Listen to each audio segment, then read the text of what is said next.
Nigel Farage is no stranger to controversy, and this time, his focus is on Keir Starmer's immigration plan, a cornerstone of the Labour leader's vision for Britain. For Farage, however, the plan is more than flawed, it's dangerous. In a blistering takedown, Farage doesn't just criticize Starmer's policies, he deconstructs them, exposing what he calls their hidden truths and political doublespeak. Keir Starmer wants you to believe he's got immigration under control, Farage begins, his voice sharp with indignation. But let's not kid ourselves. What he's proposing is nothing more than a thinly veiled continuation of the open-door policies that have caused chaos in this country for years. Farage wastes no time outlining his grievances, starting with Starmer's commitment to expanding pathways for legal migration. On the surface, it sounds fair, doesn't it? Legal migration, a structured system. But what Starmer doesn't tell you is how this will flood the market with cheap labor, driving down wages for ordinary Britons and putting more pressure on public services already at breaking point. He dives into the numbers, presenting figures on net migration that paint a stark picture. We're already seeing record-high immigration levels under this conservative government. Starmer's plan, far from addressing this, will likely make it worse. Does Britain really have the capacity to absorb these numbers? Our schools, hospitals, and housing market say otherwise. Farage then shifts to Starmer's promise to prioritize asylum reforms and streamline processing for refugees. Sounds compassionate, doesn't it? But let's be clear, streamlining often means cutting corners. Do we have the resources to thoroughly vet applicants? And what happens when the system is overwhelmed? Because that's exactly what will happen.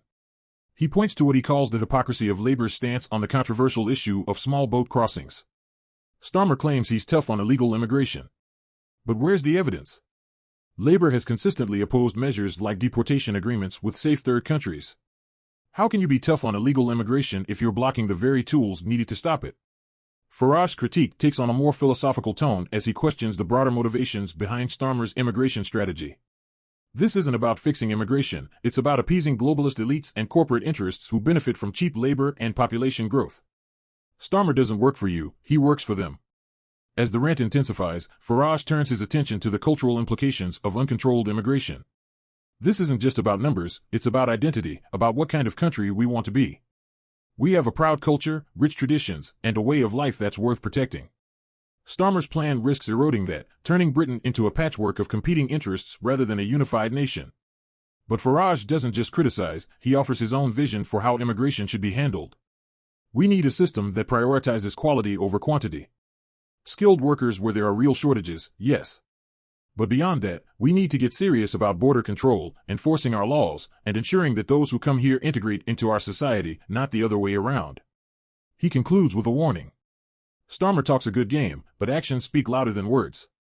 If we let politicians like him take the reins without scrutiny, we're signing up for more of the same chaos we've been dealing with for decades. Britain deserves better. And it's up to us to demand it. By the end of the video, Farage's message is clear. Starmer's immigration plan isn't just inadequate, it's a threat to the fabric of Britain itself. Whether you agree with him or not, Farage has once again sparked a debate that's impossible to ignore.